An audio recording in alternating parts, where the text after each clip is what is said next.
Good evening. Welcome, everyone. Welcome to our neighborhood leadership gathering. My name is Mike McCormick Hunnelman. I'm the neighborhood outreach manager here at the city. And thank you very much for coming out tonight. We're going to have a great time. I'll tell you a little bit about how tonight's going to go. Tonight, we call it Planning for Growth. And really what this is an introduction and ability to meet and greet Mac Cummins, who has recently been hired as our Planning and Community Development Director. So he's here in the wings. And in preparation for that, we reached out to the community to be able to hear what are your top priorities as Bellevue grows. What advice would you give our new Planning and Community Development Director? And what questions do you have? And in order to set that up, we sent out Mark on our outreach team on the streets and started asking people some questions. So I want to show you what some of the responses were like. Where have you lived and how long, and what are some of the things that are most important to you? Okay. Well, I lived in Tam-O'Shanter for about 30 years, and at least for me, my biggest concern is the traffic, and it just seems like the developers don't have any idea about how bad this density is going to be. For example, on the corner here, where the Masonic Temple used to be on Northrop and 164th, they have their apartments out there. But the other day, it was garbage day, and they had all the garbage cans just lined up in a huge row. It's like right by the intersection. Right by the intersection. How are people going to get around? Yeah. I mean, that's you look at that and you go, oh, that's really poor planning. And this is Bellevue, you know. You know, I expect something like that at Fremont. You know, it's just, oh yeah, that's cute, seeing all those big garbage cans. But here, why couldn't you have one big giant garbage like most apartment complexes have? You know, I mean, that's an example. And then all these other apartments, as we do our walk, they're not open yet. So what's going to happen? And that's my biggest concern. Bellevue for 2 years, so what I hope that the community can improve are first, how can we build a better community that include all the people nearby, and then the second one is how can we solve the traffic congestion. So for the first one, I would like to mention that the Strawberry Festival in Crossroad, like every family, like in summertime, they will come together, and it's like a big event that welcome everyone, and then we'll see the business and the employment, all the resources are available, and it's an awesome event that I think that we should have more of those.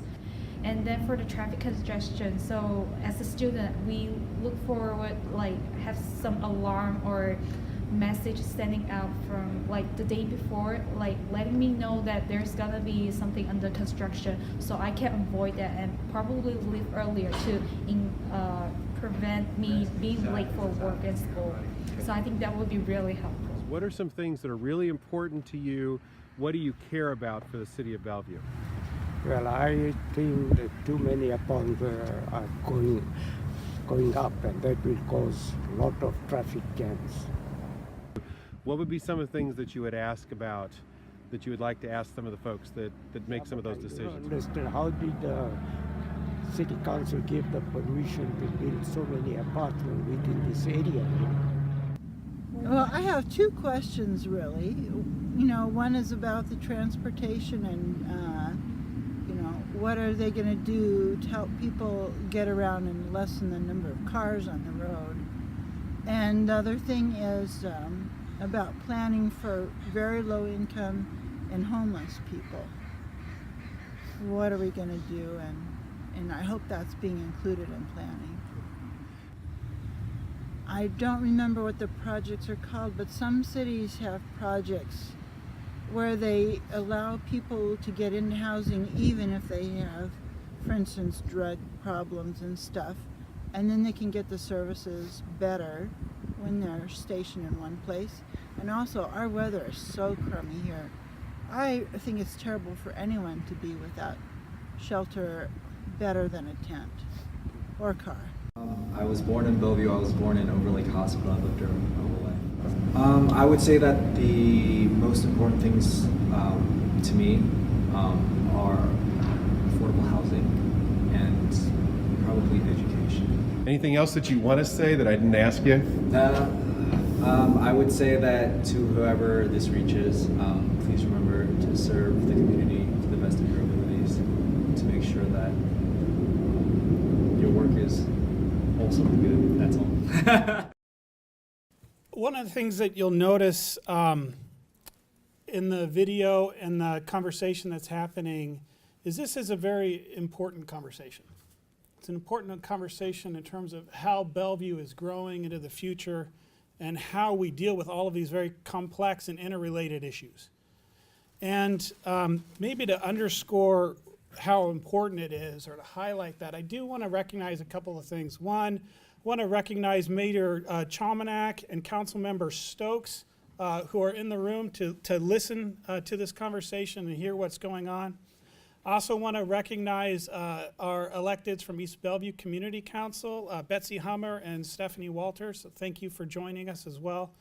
And we have some key city staff here as well. Out of the city manager's office, I'll recognize Kate Behrens as our deputy city manager. So where am I? And Nathan McCommon in the back, deputy city manager. So our ears are listening.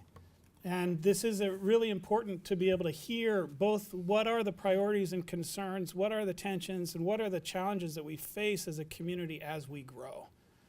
So to do this conversation, we sent out the survey, we posted it online. We had 766 responses just in the last week. One of the things that's interesting to note is that about half of the responses came from people who have lived here 20 years or longer, right? Another quarter of the responses came from folks who lived here 10 years or longer, right? So about 75% of our responses are from folks who have been here for a season. The other thing that's interesting is that in terms of where people live and how they responded, we had really good representation from across the entire city. So it wasn't dominated by one neighborhood area or group, but we really got a good sense from citizens and residents that are living throughout our entire city. So what did we hear? Did a little doodle, is that a word, something? A doodle word cloud on some of the things that we heard. Naturally, probably the dominant theme in the responses had to do with traffic. And traffic was something that was universal in terms of people's concern in terms of how we are growing. But also a lot of concern around our environment, around our parks, about how we are dealing with affordable housing, and a theme around how we communicate with each other from a city and our residents, and how we can improve upon that process. Still a high value around public safety as well. When we broke down the priorities as a whole, you can see close to 62% of them were dealing specifically with improving mobility and traffic concerns, right? That's the one on the bottom. The second grouping tied in terms of the most people identified as priorities was kind of a tie between public safety and parks, maintaining our parks and open spaces. And then right under that is neighborhood character in terms of number of responses. We had this grouping here. And then when you just go a little tier, kind of the next tier down, it's kind of three key themes. One of them is around environment. That also included tree canopy and concern about environment in the tree canopy. The other was education, and then the third was affordable housing. So those became the big bucket areas where people had the most concern as priorities, as well as questions about, as overall in the themes. the responses, I just want to point this out. So here's our community responses from the survey. If you're interested, that's the hard copy. I've read it, and it really is great information. It's also posted online on the Neighborhood Leadership Gathering tab as an Excel sheet. So for folks that want to dig into the information, sort it by however you want to sort it and read it, it is available for you as well. Okay? Just want to make sure you know that's there. Let me tell you some of the observations I make. These charts are on your table, so you don't have to squint at the presentation up above, so they're right on your table. This is a graph that really breaks down by how long have you lived in Bellevue. So we looked at the surveys and we kind of looked at, do people have different priorities for Bellevue as it grows depending on how long they have lived here? And some things were obvious and some things were a little surprising. Again, this is not really a statistically valid survey. Think of this more as just a snapshot of public input, okay? So one of the things I thought was interesting that, and maybe not surprising, is that people who are new to Bellevue have a much higher value on education, right? So education is high, and then if you've lived here over 20 years, it's lower. And the arc on that priority kind of slopes down. What's interesting is you have a reverse arc showing up with neighborhood character, right? If you're new to the city, neighborhood character is a little lower than if you've lived here for a long time, and it kind of arcs up, right? So those two kind of have different trajectories depending. The other thing that was interesting to me was the value of maintaining our parks and open space seemed relatively high for folks that are new, right? Kind of is an indication of the value of our environment and one of the reasons why we chose to live in Bellevue is because this is, right, a beautiful view, right? That's Bellevue, and we care about our environment deeply. The other thing that was interesting to me was also the value around how strong public safety was across the board, you know, as a general thing, both for the new and longtime residents. And when I drill down on just even looking at traffic congestion, I'm going to call out the folks that live, what is it, between 5 and 10 years? Is that this group? It's almost like if you're new, you can weather it. Between 5 and 10 years, you're just tired of it. And then you submit a little bit, and then you're just fed up. That's just how I read the chart. Somebody else can read it differently. But in general, it's a priority across the board. The other thing that was interesting is we took a stab at looking at how are these neighborhood characters or priorities, how do they look across the city?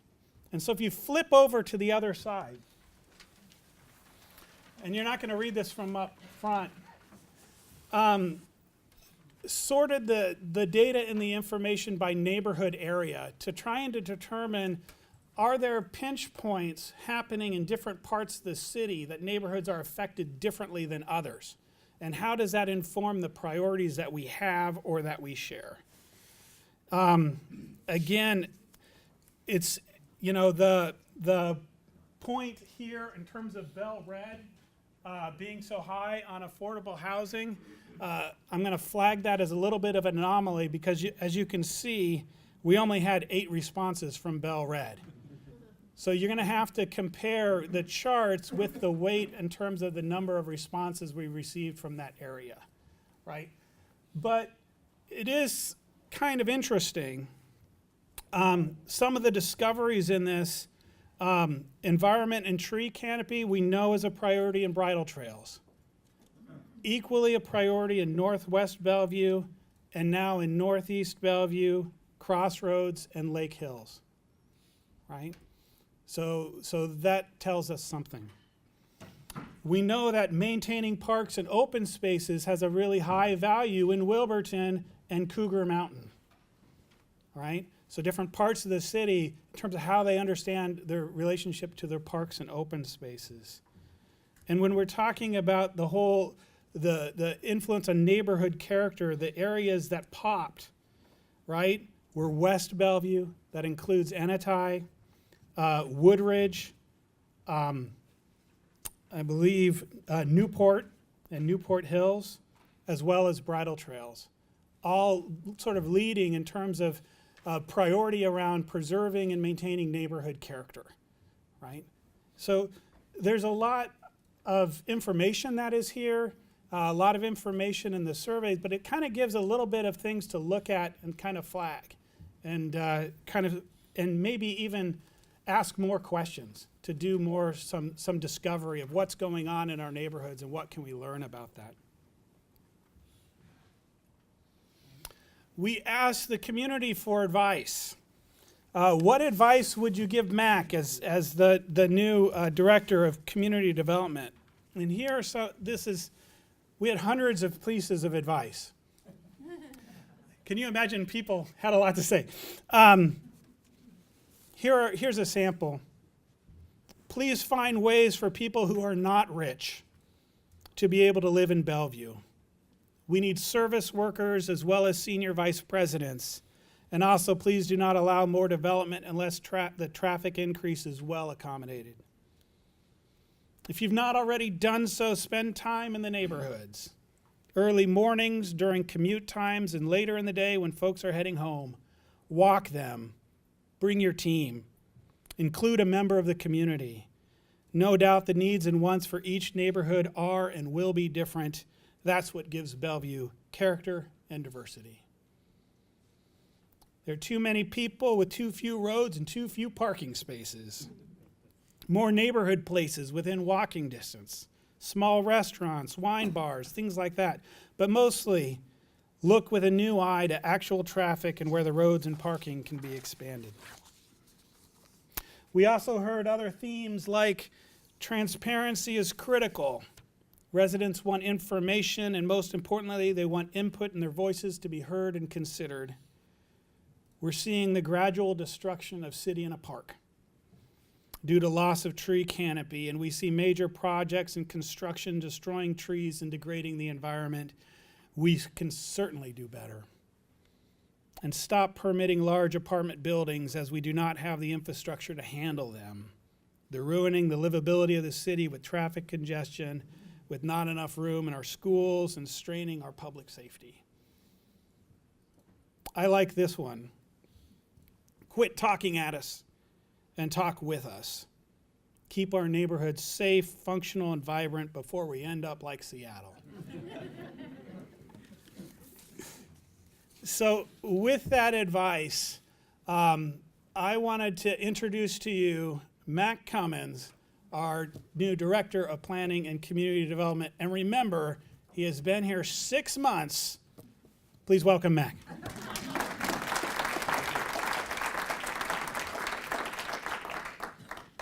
Okay, with an intro like that, no pressure, as we start here. I thought I might start. Mike asked me to tell you a little bit about what I'm all about and our department, that sort of thing. But I thought I might start with a quick anecdotal story, and this makes sense in a minute.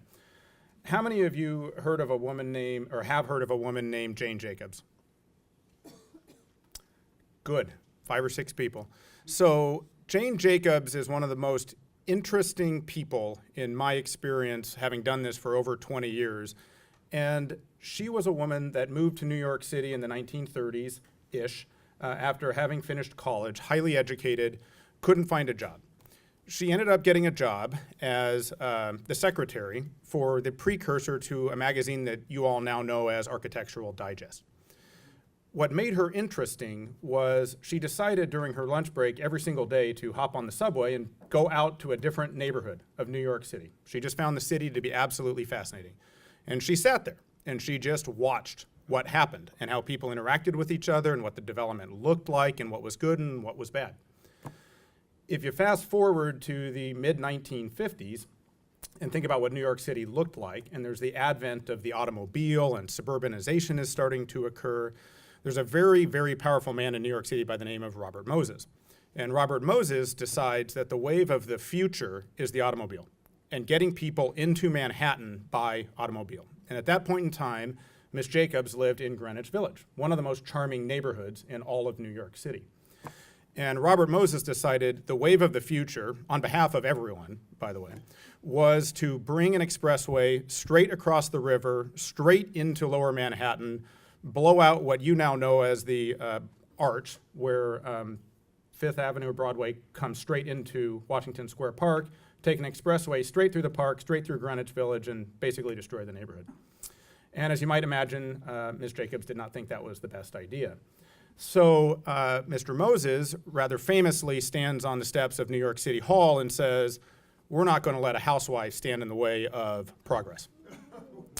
And Ms. Jacobs rather famously retorts, "Well, we'll just see about that." And as you might imagine, or as you now know, I should say, there is no expressway that goes through Lower Manhattan, and Greenwich Village is in fact intact and is one of the best neighborhoods in all of New York City. And Jane Jacobs decided after that experience to get into urban planning, and she actually writes a book that's called Life and Death of American Cities. And in that book, she describes that the most important thing is people, that New York City is about neighborhoods and people and the street life and the way people interact with people. And she goes on to write several other books that become very important in the field, but Life and Death was her first book, and it's required reading for all people that study urban planning. And I thought I might start just with that anecdotal story because two things came out of having studied planning academically and then having done this for over 20 years. Planning for communities really is about planning for people, and it's about planning for neighborhoods. And Jane Jacobs came up with all of those ideas without any formal training, and she was in fact just a neighborhood leader in Greenwich Village at the time. In fact, without any empirical evidence, I would argue she's probably the first neighborhood leader, and it's the first time that there's a neighborhood group that formulates itself to talk to city government about planning and zoning and what's good or bad for their community. So when I think about that story and I think about the future, and I'm going to get to this in a minute, this is a little bit of my graphic, if you will, for the way I think about planning and growth and economic development and all the things that my department here at the city does. I thought I might just give you a little bit of background on myself. So I've been doing this for a little over 20 years, as I mentioned. I started out in coastal California. I was doing a whole lot of staff planning work in a city named Seal Beach, which is a wonderful little community in northern Orange County. As you might imagine, a number of environmental issues there. That's where the San Gabriel River comes out and dumps onto the California coastline. There were horrific issues with pollution and people dumping things, which caused major issues down at the water. A lot of work with the California Coastal Commission and significant, intense growth pressure around development, intense development, impact to the neighborhoods, especially those that surrounded the water. So I spent about 5 years there, and then I went on to the city of Scottsdale, Arizona, which was experiencing mass hypergrowth leading up to the recession. In fact, very, very similar to what's happening here in Bellevue right now. I was there and I oversaw downtown redevelopment and all of the high-rise buildings, or what were called high-rises there. Every city I've worked for has a slightly different definition of high-rise. So Seal Beach, 4 stories by the water was as big a building as anyone could possibly imagine. In Scottsdale, it was 13-story buildings, and of course here in Bellevue, we're now at 600 feet in the downtown. But I saw that. I was over there for about 5 years. I oversaw all the redevelopment strategy and the urban planning in and around the downtown, including all the land use approvals, what you think of as development services here in Bellevue.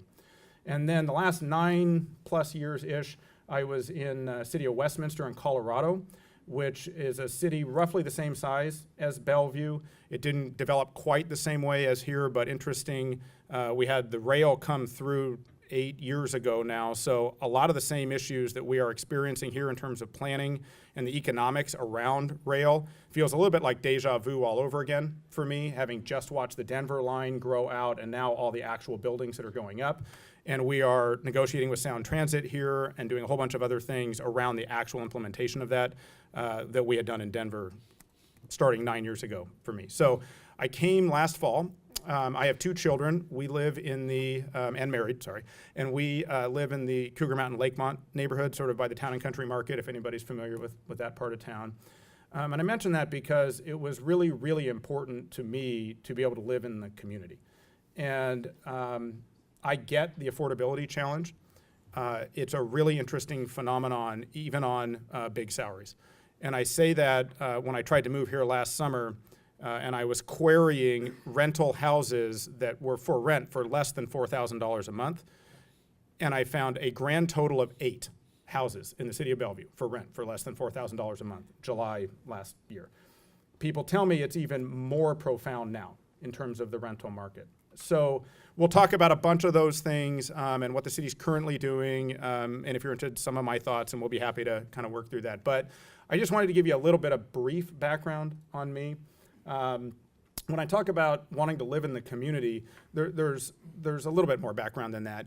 So when I started, I was in coastal California, and no one could afford to live in the city there, including the city manager. The city of Seal Beach bought the city manager a house that he lived in while he was the city manager because it was important to at least have that person live in the house. And I sort of made a pact with myself that if I ever moved vertically in government, I would always want to live in the community that I worked for. And I couldn't afford to live in Scottsdale. I was still relatively kind of mid-management at that point, and I did move up, but we'd already bought a house, and there was kids in school and that sort of thing. So when I moved to Westminster, that was a big deal for me, and I bought a house there. I was the planning director for 9 years. And when I moved here, it was a big deal to try to find a place that we could afford to live. So anyways, that's a little bit of my personal background. If there's any more questions, I'm happy to talk about that too. Mike promised me only 15 minutes. He will know this. I could talk to a fence post for 30 minutes, so it is hard to limit this to only 15. I want to talk a little bit back to this and talk about the Jane Jacobs story and sort of the way I view culture and people and neighborhoods, and as we talk about growth. And then we'll talk in a minute about how our department's structured, and that's really one of the big reasons that this job attracted me, and I was really interested in coming out here. So this, to me, sort of represents the 3 facets of looking at a community and community growth. And there's physical parts of planning. That's really the place bubble. So when you think about where land uses ought to go and where the parks ought to go and where the open spaces should be and where the housing should be and where the commercial businesses should be, that's a very technical discussion. You could draw things on a map and try to figure that out. The business side of things, traditional economic development was about finding vacant land and simply trying to go to a big company and get them to come to your city and locate. So think of the big Microsoft-style campuses. That's how economic development used to be done. What's oftentimes missing in communities is the people bubble. And it's not uncommon in other cities. In fact, I'd say it's the preponderance in other cities around the country that you'll simply have a planning department and an economic development department, and that's it. And there's no department that looks at the people side of things. And I like to keep this graphic up. In fact, I keep it on the wall in my office at all times to talk about and think about how it's really the confluence of those 3 bubbles that lead to great communities. And the people part of that, what's interesting about every community around the country is those bubbles get bigger and smaller depending on community values and where people see certain things and how important they are at that moment in time or over time. And so it's not always a perfect confluence in the middle. But what I have found in all the communities that I have worked in is the communities that fail to talk to people about what they want for their community are the ones that typically end up failing in some way. And so I have personally sought out communities that place a high value on trying to work with everyone within their community. Everyone wants a thriving economy. I don't know anyone in this room that would say they don't want a thriving economy. Everyone wants an awesome place. Everyone wants to go to dinner with their loved ones and stroll around great, areas of town. What we really need to do is figure out a way to work within the, not always dead middle, by the way, but just within where those 2 things overlap each other in a way that is meaningful and effective for everybody. And what does that mean? Well, it could mean a lot of things to a lot of people. And one of the big themes we're going to talk about tonight, just my own personal philosophy,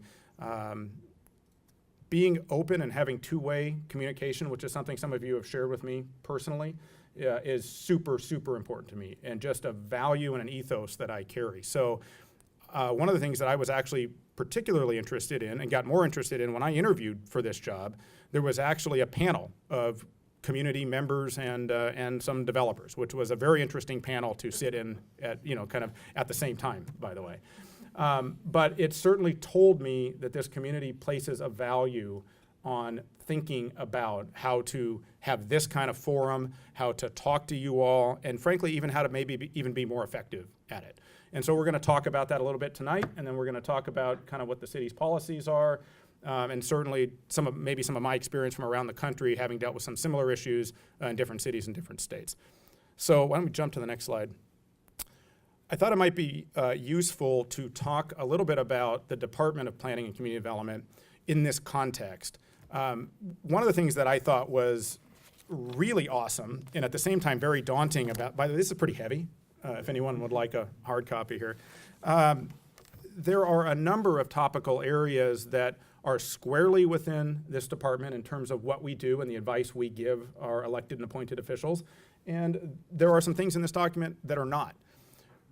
There are a number of comments about transparency and open communication on a variety of things.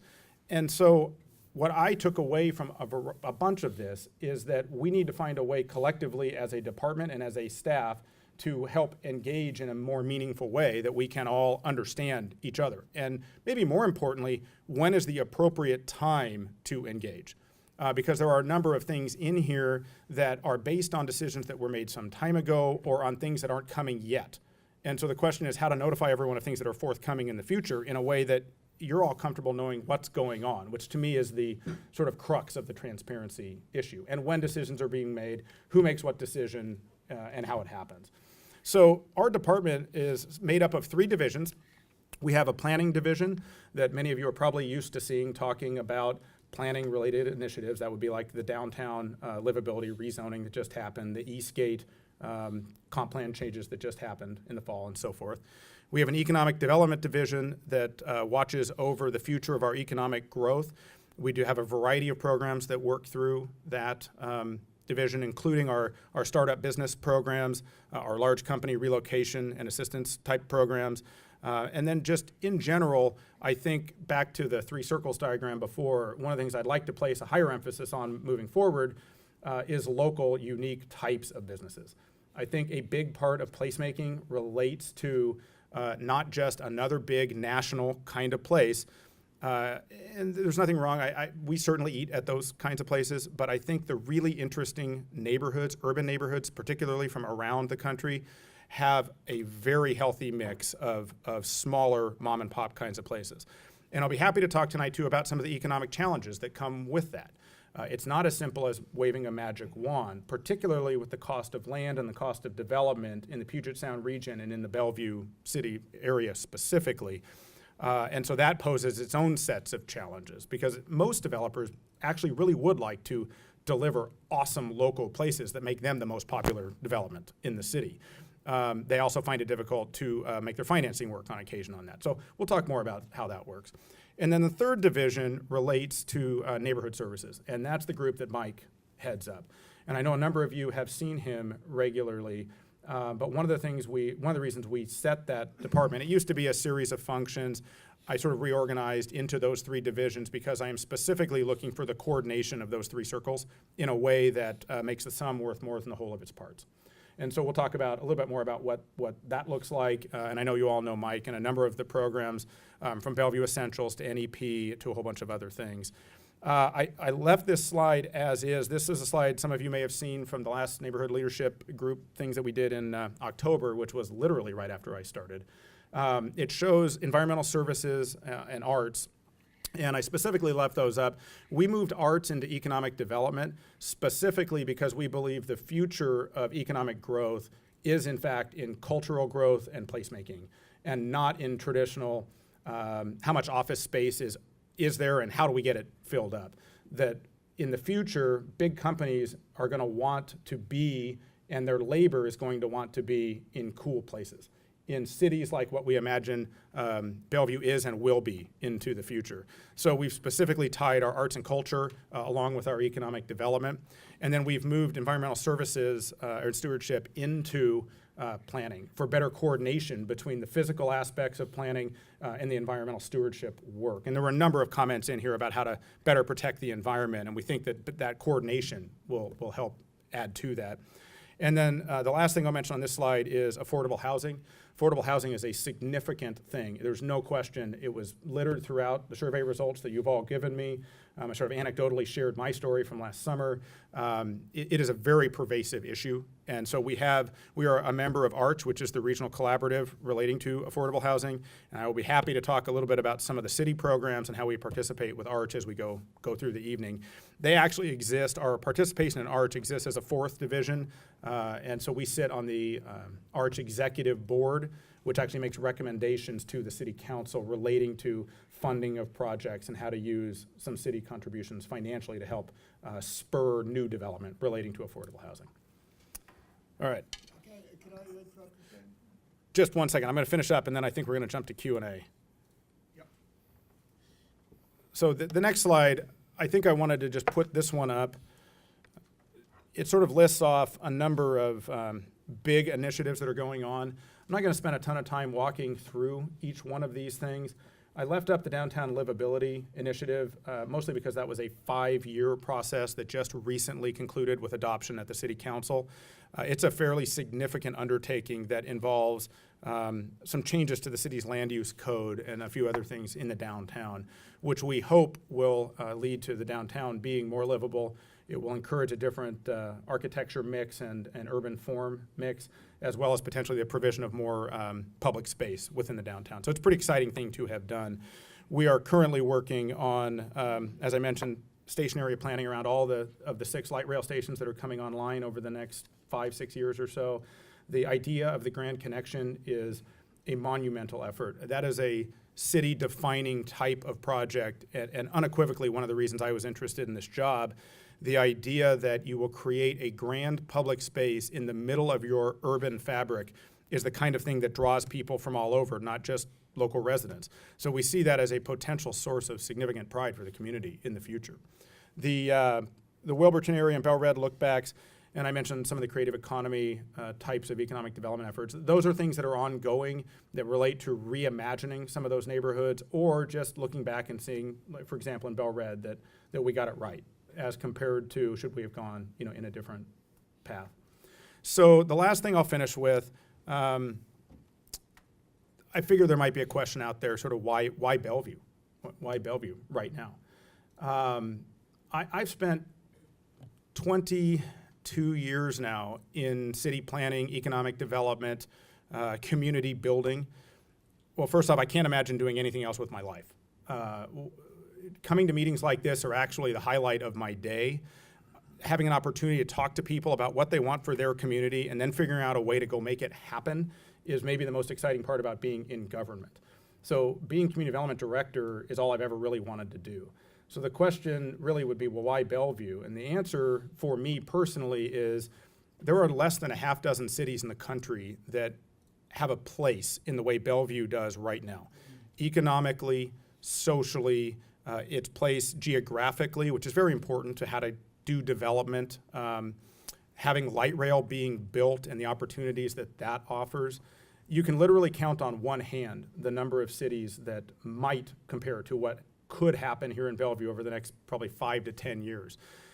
And notwithstanding that there are a whole lot of challenges and opportunities and frustrations and things that we all experience day to day in our community, I can't imagine not being here.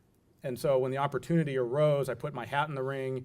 I'm thankful every day that I was the person that got selected to do this job, because I think we have a chance as a group to do some things that you just don't have a chance to do elsewhere in the country. And so right now, it's really right now, at this moment in Bellevue's history, that drew me out here. I had never been to the Puget Sound region. I came through one time for a conference, but I was in Seattle. So I came out, I learned a lot about the community. I think both Kate and Nathan will attest. I asked them 600 questions about the community and what was going on. And then I spent a ton of time with the citizen survey results. And I think that is as indicative as any document that I ever read. So I always read that whenever I look at what's going on in a community. And the number one issue that everyone is most concerned about is growth and the impacts from growth. And the number one thing that people are most excited about in the city of Bellevue, growth. And there is a certain intellectual curiosity when you are the community development director about the dichotomy of reading those types of survey results. And back to the 3 circles diagram, figuring out how to talk to everyone and bridge that gap in communication, and then talk to our elected officials about how they view the future of their city, and then having a chance to go make it happen together is maybe the most exciting thing you can imagine doing, or at least I can imagine doing. So that's a little bit about me, a little philosophy there. Happy to have the 3 circles up anytime we want to talk about that. And then I know we got more questions than I could possibly answer. I did appreciate, if this person is here, whoever gave me the advice, "You've got this, bud." That was exceptional advice. So, all right, how are we going to do this? We're going to have a... No, I don't have a question. I want to add to your Jacob's story because I know the reason they wanted to build the road to Manhattan. Okay? So I can add to your story. So my uncle was chief traffic engineer for the New York City Police Department. He later was deputy police commissioner. And he also was the guy who came up with 911, which was the FEMA. And in the early 50s, he came up with the idea and put it into place of the Grand Concourse in the Bronx, which is a basically 6 to 8 lane road. And he programmed it so he could go from Yankee Stadium, 167, all the way to Westchester County at 24 miles an hour without hitting a red light. And that's what led to they wanting to do the same thing in Manhattan. So you could go from Westchester County or to the tip of Manhattan. That was the idea at the time. So I wanted to share that with you. That was the reason that it did happen. See, I'm learning new things every day. So, one of the things that we'll do now is we ask the community both for advice and for questions. And so now we're going to ask you for both your advice or your questions. One of the things to help this move along is we are videotaping this so that people who are not here will be able to watch it and be able to participate and learn. So I am going to share the mic a little bit so we capture the question for the videotape as well. So, and I'm going to ask Mac to shift into rapid fire mode so that we can be able to respond to as many or hear from as many people as we can tonight. So I'm going to, if you have a question or something to share, raise your hand and I'll be able to come to you. Okay, I see you, Pam. My first question to get us started as I walk over here is, describe Bellevue of 2025 in 2 sentences. Go. So I saw that, and I don't do anything in 2 sentences. But, so I guess I'll do one. I see Bellevue as a thriving city that remains an unbelievably outstanding place to live. And I say that because when I was out, one of the things that I found to be the most engaging and interesting part about starting the job was I went out with the city manager last summer to a number of the neighborhood picnics and coffee chats and that sort of thing. And people here have an unbelievable love for their community. I mean, that was obvious to me in the first 2 months that I was here. And that culture of A, really loving their community, and B, wanting to participate in their community, I see perpetually moving forward because it's a fantastic place to live, raise a family, and just kind of be. I say the term thriving city because Bellevue's a real city. I mean, it's a big city. There are very few communities in the country that have 60-story buildings, period, ever. And you're going to have those pretty quick in the dead middle of downtown, not anywhere else, just to be clear. But that makes it a real city. So I see it as a real city that still remains a suburban character, particularly in the neighborhoods. This is kind of, hello? Can you hear? Okay. This is kind of advice and question. So I think that people care about the economy, but what we were also concerned about is, and can you do this, find a way to explain the equitable investment in Bellevue made by the neighborhoods and made by businesses so that it's an equitable growth, not just succeeds by some and lose by some. That was a big question, Pam. Thank you. No, that's a good question. So, in case I don't know how the TV picks up Mike's mic, I guess. The question relates, as I understood it, to how does the city balance from an equity standpoint impacts or of development? And also the good side of it too. Yeah. So I think in my experience, there's a teeter-totter of economics on one side and impacts and planning sort of on the other. And cities are always trying to find that healthy balance where the growth and the value added by the economics never overtakes the culture or the impacts to community. And in the future condition, there's no question the city has planned for growth along its growth corridor. Is it familiar with the growth corridor? Okay, in general, it's from downtown all the way up Bell Red to the sort of northeastern portion of the city, and that's very intentional. The city was trying to be very intentional to allow growth in areas that it wanted to support growth and not in other areas, with the minor exception of some land along I-90 in the Eastgate area. So in the future, well, let me answer it this way. The equity in that relates to how much mitigation is required of development. And so the city has a variety of policies relating to how to mitigate that. And there are fees that are paid on a fair share basis and that sort of thing. At the same time, it's trying to balance that teeter-totter with continued growth, particularly in the economic market sectors that the city has said it wants to grow in, particularly in high tech, for example. All right, well, welcome to Bellevue. Thank you. You've obviously had a great deal of experience, and I'd like to know how you would apply the experience that you've had to the issues that we face. What parts of your experience are relevant? What maybe not work so well here that had worked in your the other places you've been? That's an outstanding question.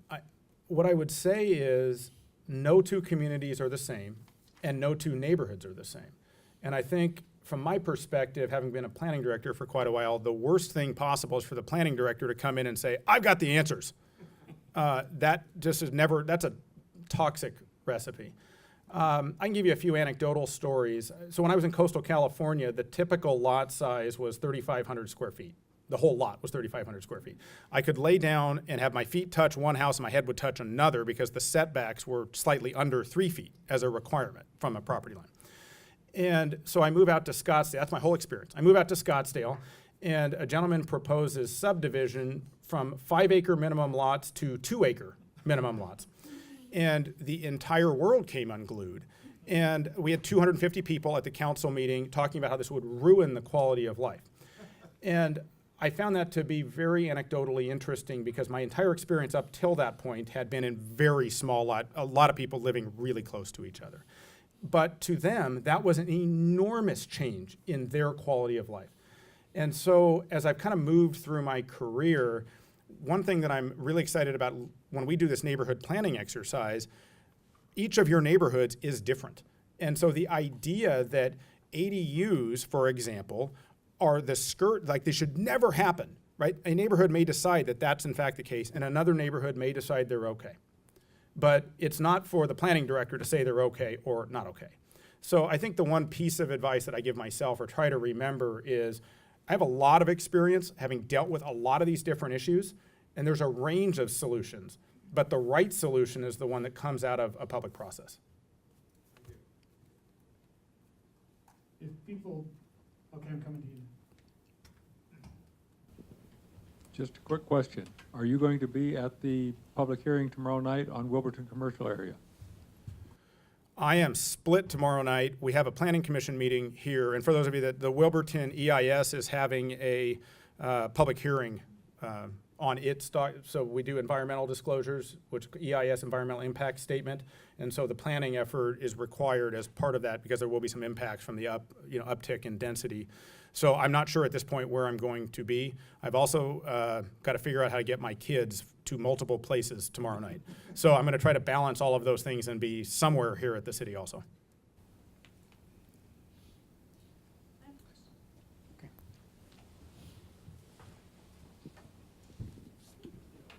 Welcome. Thank you.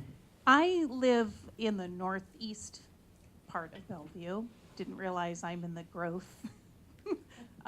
What did you call it? The growth corridor. Yes, apparently. So I'm 3 blocks away from Interlake, a few blocks away from that huge development on North up on 156th.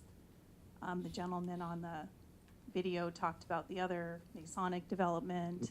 So I'm on the south side of Bel-Red, the Bellevue side of Bel-Red. On the Redmond side of Bel-Red, there's also a huge development going in where Group Health used to be. Apparently Sears, that whole property is being redeveloped. So my question is, how much coordinating does the City of Bellevue do with the adjacent cities' planning commissions? I know South Bellevue probably has that issue with Renton, Issaquah. So I'm just, Newcastle, just curious how that process works. So that's an excellent question. A couple of things happened. When I first got here, I made it a point to try to get out to all the surrounding cities and meet their city management teams and or their planning directors to try to establish some type of personal relationship with all those individuals. We knew early on, particularly with Redmond, that those issues, and I heard from Mike almost immediately after I got here, that growth issues up in North Bellevue, let's say generally, but in certainly the northeast part, and the Overlake or the Interlake area was going to be a significant challenge. So the transportation director here at the city, Dave Berg, and I go over about every month or every other month to track the progress of what Redmond is thinking.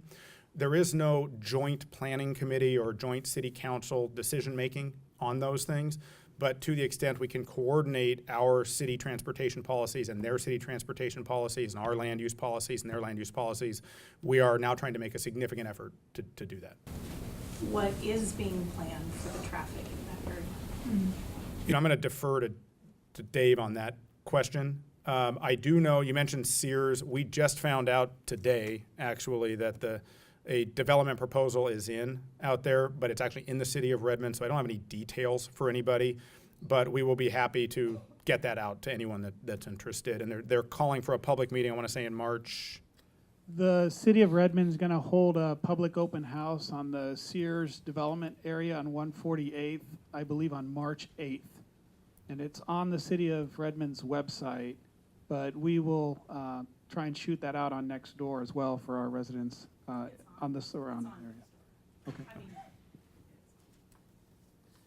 I'm going to ask a question that came in from the survey. How can we protect the environment, including trees in Bellevue, with rapid development? There doesn't seem to be tree protection that I'm aware of. So another good question, and I have heard a lot about trees, especially as I have gotten out to some of the neighborhood chats and the coffee things late last summer and fall. A couple things that I think a lot of you probably know, but maybe not everyone does. So the city has adopted policies relative to tree canopy, and the specific number is 40% of the city to be covered in a tree canopy. That number exists in the city's comprehensive plan, which went through a rigorous evaluation period and ultimate adoption by the city council. Now, the question is, well, what are we doing about that? And so right now, our department, our environmental stewardship services group, is actually doing a tree canopy assessment to see exactly where we are in terms of percentage relative to that 40% number. We're planning on wrapping that up sometime here in the summertime. We're actually doing it as part of a multi-jurisdictional effort with King County and some of the southern cities from where we are. So it'll all be kind of done at the same time. And then we will be working on sort of what is the plan if the number is actually lower than 40%. Can I piggyback on there? How do we measure tree canopy? Is it number of trees or the breadth that they spread or aerial view? How do we count trees? Board feet? Excellent question. We're actually doing it by aerial and then measuring the percentage of coverage. Okay, Matt, back here.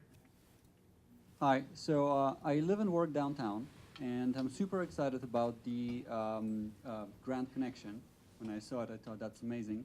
Another thing I saw in the downtown livability plan was the option for more mid-block crossings, which at least in the schematic that was in the file, was a really nice pedestrian connection lined with retail.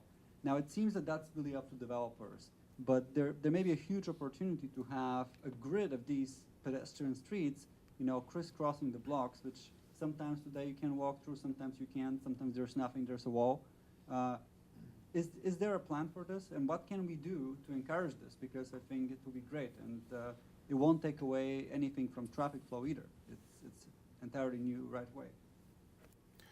Did you go to planning school? That was a fantastic question. Yeah, so if you study urban grid blocks, which as a planning junkie I did, and the downtown blocks here in Bellevue are exceptionally large compared to other cities around the country. So for any of you that have been to Portland, Portland has just over 200 by just over 200 blocks. Those are exceptionally small. Bellevue is one of the biggest block structures of an urban area anywhere in the country. So the idea of creating mid-block crossings has existed for actually close to 30 years.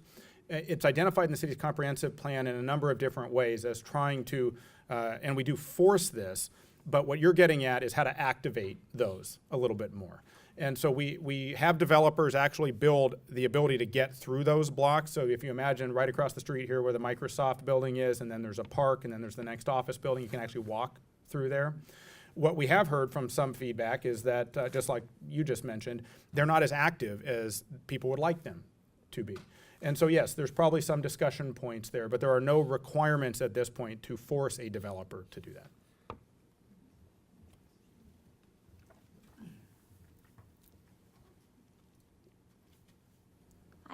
Hi, I was Howdy. on your interview panel. Uh-oh.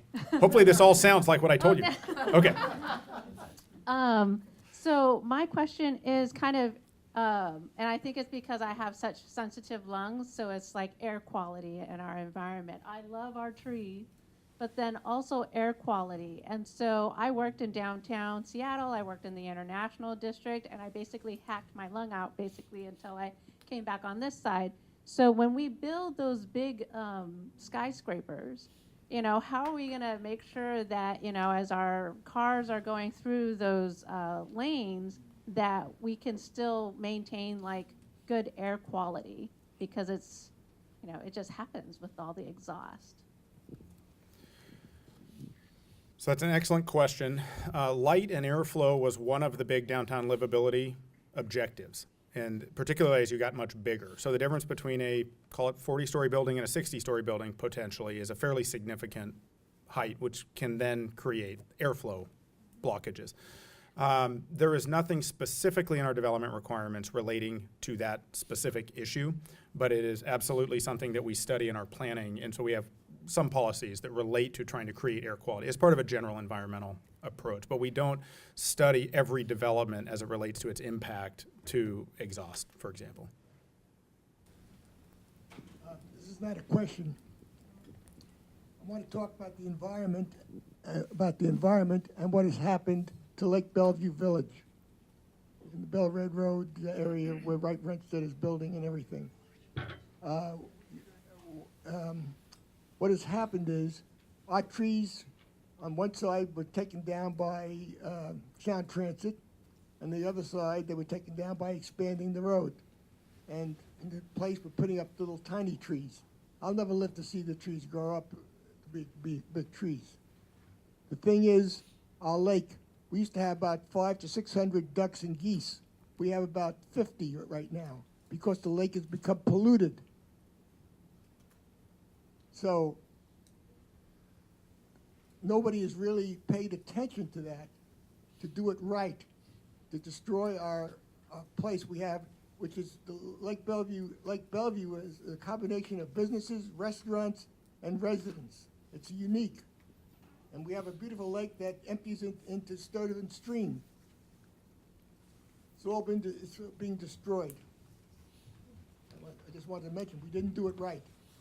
There's the biggest example of what we did wrong. We need to learn from that. Thank you for your comments. I actually don't know a whole lot about that situation, but I will find out. Thank you.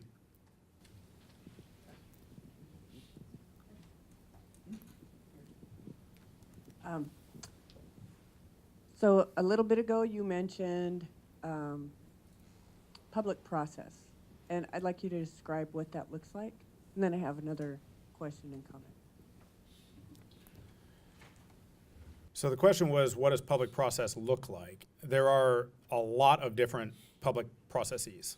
So, for example, we could have a new planning initiative like the Wilburton area study, where we will have significant, robust public input from the entire neighborhood about what's being proposed there. And then there'll be planning commission hearings where there are actual public hearings where you come and testify to either the planning commission and then eventually the city council. And you can comment the whole way through. Then we have public processes. One of the programs I'm most impressed with since I've been here is the neighborhood enhancement program. So the idea that a community would set aside some of its money, its resources, and then go ask a neighborhood what it wants to use that money for, and then effectively have a community dialogue about how best to spend that money, and then come in the next year and make those improvements. That's not the kind of thing that happens anywhere around the country. So in terms of public process, there's things that like the city council approves, and then there's things that like we just implement and execute. So I think your question is probably relating more to the city council processes, although I don't know if I want to presume that. I just wanted to hear you describe your vision for a robust public process. Well, I think the one thing I would like to talk about, the term transparency came up a variety of times and ways in this document. One of the things that Mike and I are spending a tremendous amount of time right now is how we are going to bridge a gap to the extent that there is a gap, and what that gap is and what it means and what it represents. I think just in general, so I do community development, I manage economic development, but I also think of myself as working in government. And I see this dividing gap between the government, and people, and how communication can be a two-way street. And so just in general, like, what are the right forums to reach people on different issues? Is it about process? Is it about outcomes? Is it about metrics that are being used to define success? Like, how is all that really working in Bellevue? And I think what I would say on that point is I haven't been here long enough to really know what all that is, but I'm super excited about the opportunity to talk to everyone about the way you all view that. And I do see some opportunity in the neighborhood planning process, particularly just talking about what the process itself is, and talking about how community engagement and input really works in that process as a way just to start a dialogue about how the community wants to engage government. So I have another comment is many of us in here went through Bellevue Essentials, and one thing that really struck me was the one city concept where all the departments work with one another to come up. So my favorite example is the urban boulevards, where the streetscapes are monitored by the parks, and the utilities and transportation departments all come and they all work together. So many of us too serve on boards and commissions, and I would like to see that one city concept brought out to the boards and commissions, because the commissioners and the board members are our community activists and our community representatives to the city council. And I would like to see them, more of the city of Bellevue engaged with the boards and commissions and the councils, and the boards and commissions communicating better with more closely with one another on various activities. For instance, on the Wilburton, I'm aware that the planning commission is involved as well as the parks, but I don't see them having meetings together or working together, and I'm sure it should have an impact on transportation. So it seems like instead of just the staff working together, the boards and commissions would be ideally working together. Is that something you should address? Okay, so good comments. I think the way I would like to address that is one city is a concept that may not be directly applicable to what you're saying, but I understand the general crux of what you're saying. So one city is a concept, and this is a new phenomenon over the last 5 or 10 years just in city government. So if you go to city manager school, instead of city planning school, there used to be a siloing that occurred where department heads didn't talk to each other, and they all just did their own thing. And you can't imagine the breakdown in governmental service when department heads don't talk to each other. So the idea that, think of all the services that the city provides, which is really probably in the high 90% that are administrative, that occur without the need for a city council vote on something, having coordination between departments. And so that was really the one city concept, to drive towards one organization. We are in it for the good of the entire city, not just my department, that sort of thing. So your question, I think, is germane to that, which is how does the city involve its boards and commissions in a more cohesive manner? What I would say right now as the new director of PCD is I am just getting ingratiated with the Planning Commission, and I don't know yet enough about all the other commissions to really have an opinion about how that might work, but I certainly understood the comment. You mentioned that the street grid in downtown Bellevue is on a 2-block grid basically, which was big blocks. And I want to make sure that when you read the draft EIS for the Wilburton commercial area, that you recognize the street grid in Wilburton commercial area is actually on a 4-block grid, much bigger blocks. We'll certainly put in some small roads between that, but there really isn't room for a road between 116th and 120th. That's 4 blocks. There isn't room for a road between 4th Street and 8th Street. That's 4 blocks. So we are going to have crowds in the crowded areas. I hope you can make the public hearing, and I hope you can pay a lot of attention to the Wilburton commercial area, because it is an area that is a bigger blocks than downtown, is a crowded area already. 8th Street and 116th are busy, and we need to pay attention to that as we develop that area. Thank you.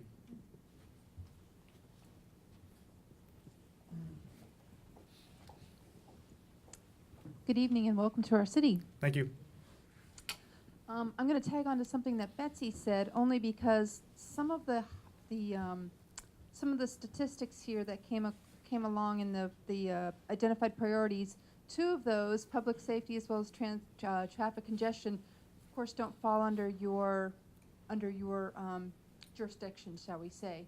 So going back to her point, how are you going to be able to bridge the gap to those departments to ensure that our voices, that we took the time to complete the survey, and these were the highest responding components, how will that get taken forward, and then when will we see some results from that?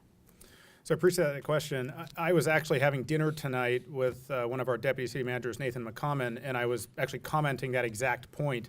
There's a lot of information in this document that is general city feedback about things the community is concerned about, not just economic development or planning or neighborhood services related, and how we might go about just disseminating this information in a meaningful way to the other departments, so it's not simply lost, because it's still very good feedback about city and issues that people are concerned about.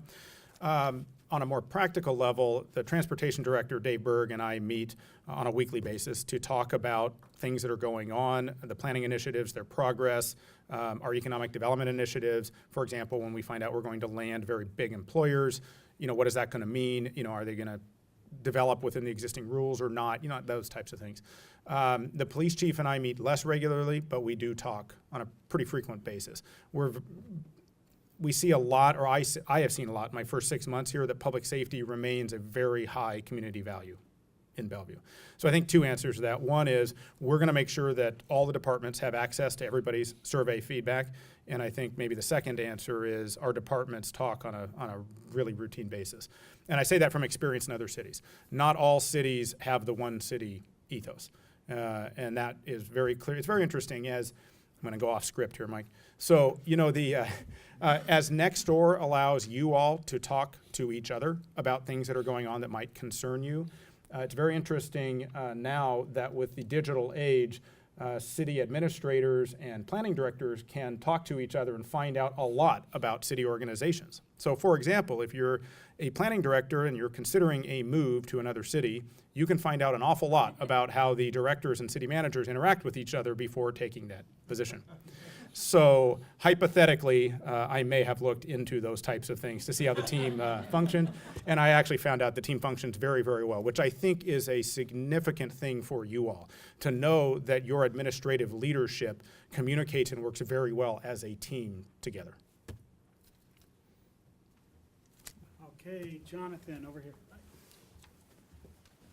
Hi, as the city of Bellevue gains density and people are building to the maximum setback limits in these commercial and high density areas, what can be done to better coordinate these projects? Everything from where they let out cars, anyone who's been in Factoria when T-Mobile lets out, or tried to get by where the Bravern is, where they have to have cops stop the traffic, or go out of the Bellevue Towers. Have you ever gone to Purple Cafe or lot number 3 and you have these enormous concrete canyons? Because when people propose projects, it seems like they show pictures where they drop these 60, 50-story buildings in the middle of a cornfield. But there's context. We're not in an area where there's strip malls and 1 or 2 big, tall Packard buildings like there were 20 or 30 years ago. What can be done in the planning department to coordinate not only traffic, but the walkability, livability, and the overall feel of these growing high-density neighborhoods? So it's an outstanding question. There's a couple answers to that question. One is the city sets zoning, which are generally the rules relating to development standards. So that's how tall you can build a building and how many units you can build and how many parking stalls are required and so forth. That should be an implementation tool of the larger planning vision for an area. How much do you want to grow and what way do you want to grow, for example? So one of the things I've observed since I have been here is sometimes the staff, and this could be me too, throw around these numbers and these metrics as if everyone understands them. And I'm thinking that's an insanely complex metric for the average person to understand. It's insanely complex for people that have been doing it a long time. For example, floor area ratio. That is a number that represents intensity of development on a site.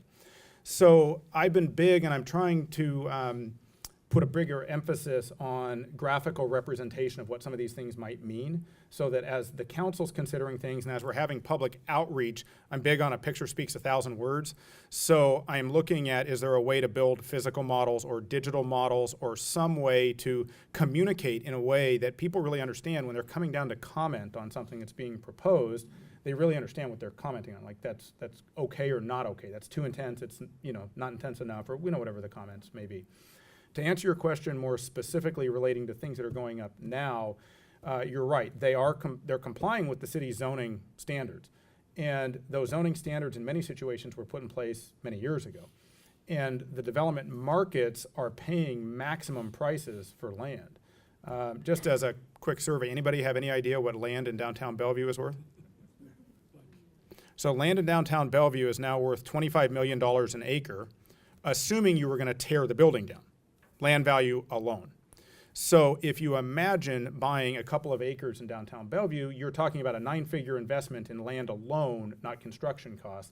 So when they start thinking about what they might want to build, they're driving to the maximum simply because of the market. And one of the things that I think Bellevue enjoys from an economic standpoint, I call us sort of the center square in a tic-tac-toe board. We literally share perfect geography for access to major employers and beautiful physical characteristics being sandwiched by 2 lakes on either side.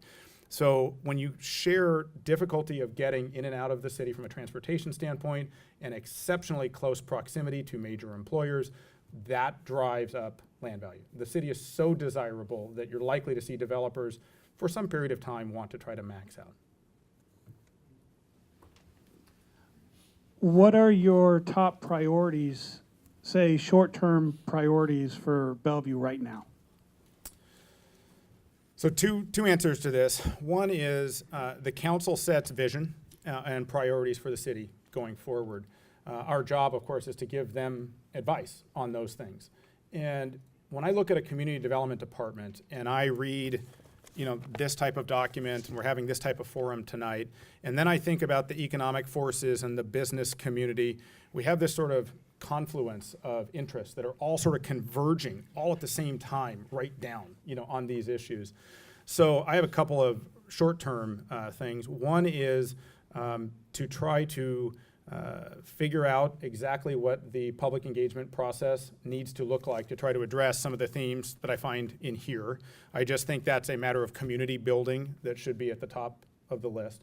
I also think that working on, I should say continuing to work on, the integration of land use policy and transportation policy to allow the city to grow in a smart way should be at the top of the list. And I think we've done an exceptional job of doing that to date. Focusing growth in the downtown and along the Bell Red corridor up to the northern boundary was a very smart planning decision years ago, as compared to hodgepodge. Imagine if you had a downtown style development in the middle, of one of the neighborhoods out towards the eastern side. So I think, though, that the continued and maybe even refined would be the word I would use. Policies relating to those two things should be at the top of our list. And then I also think we need to talk about economics generally and how to make sure that we maintain our place in the economic region. There is a reality to how much you can grow and how fast you can grow, and just keeping an eye on that and not assuming that there will be a spiraling upward from now until eternity. We have a couple minutes left, so we're going to rapid fire. You talked a second, or in your remarks earlier about small businesses, and I was wondering if you just talk for a second about what does it take to have a coffee shop that's not Starbucks, or a small performing venue or independent business like that. Do you want to open one? I'm going to hook you up with our economic development people. Yeah, so there's two answers. That one is the economics of startups are very hard. There's a reason that most restaurants fail compared to being successful.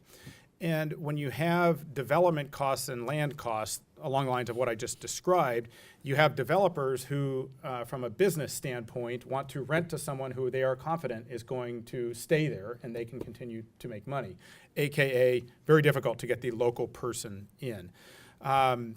That becomes a very, very challenging thing for cities to deal with.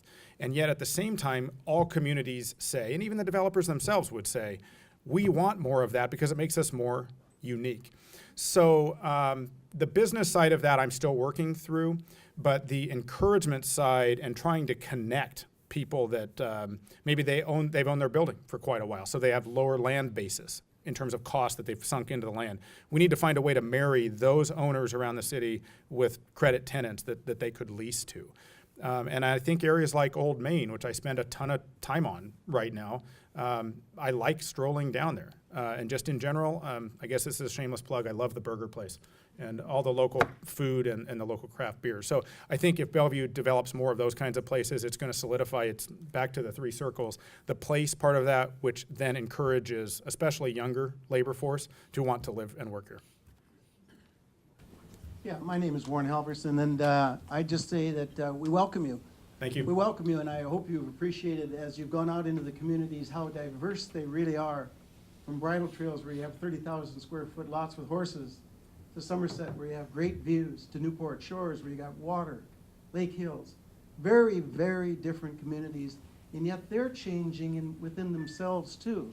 So the challenge that you have is really a great challenge, and I would simply suggest that we're a little out of whack. The economic growth here is phenomenal. And I was watching yesterday and I saw your presentations on economic growth, and I appreciated several of the council people saying, well, don't forget, we need to integrate the neighborhood into that economic growth, because we're kind of bursting at our seams and it overflows into the communities. I would simply suggest then that because we're not going to be doing sub-area plans, that I think there's been some endorsement for things like focus groups in terms of doing some of the projects, reach out to people and put together some focus groups, maybe in Wilburton and some other places, or wherever your projects are. And the other thing is to take a look at continuous improvement in your processes. And those continuous improvement processes are critical when you look at cottages and accessory dwelling units and the need for density and that sort of thing. You have trees that are cut down because a permit was agreed to, but maybe the process wasn't tight enough. So I welcome you, and I welcome you to those challenges, and I hope we can reach a better balance. Well, thank you, and I'm sure I'll see you at a few of the meetings. No 60-acre buildings and bridle trails. Yeah. Or 60 Stories. In the back, Mike. All right, we're going to do a final question in the back. I'm sorry to be tardy, Mark. I No, can be Kate, loud. come on. I can be loud. Yeah. So our sub-area plans or NAPs off the board now? We're not going to be doing them going forward? So I'm shocked it took this long to get that question. No, that's a fantastic question.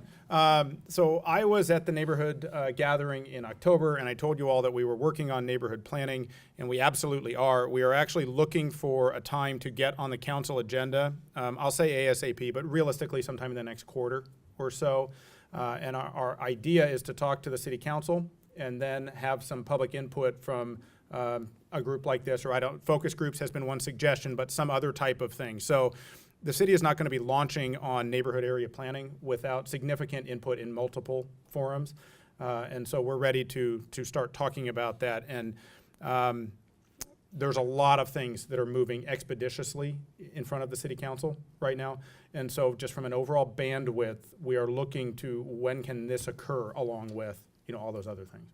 But it is happening, and my commitment to everybody last fall was that we were working on it, and we have been. Are we?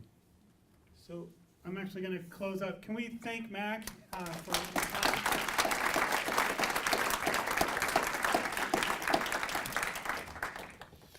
So he has cards, and he will stay afterwards. If you have questions, you want to come up and ask him directly.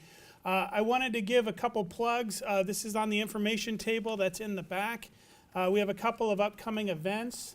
Next month, in March, we're doing a neighborhood forum on navigating fake news, conspiracy theories, and disinformation. This is from a UW professor who studied this as it relates to national incidents and how it shapes national understanding and local understanding of national events. So it's kind of an interesting topic. And then we're also highlighting our Neighborhoods Conference, which is coming up this year. It's on April 21st. It's a full Saturday, about 20 different workshops being done, all on innovation, inspiration, and connection. So the range on this is pretty impressive in terms of, come test drive the latest and greatest in terms of electric cars, to learning about the environment, to just figuring out some of the new tools and innovations around how technology is informing both transportation as well as our planning initiatives. So it should be a fun day. There's a full catalog in the back if you're interested in looking at what's being offered for that. So thank you so much for coming out tonight. It was really good to see you.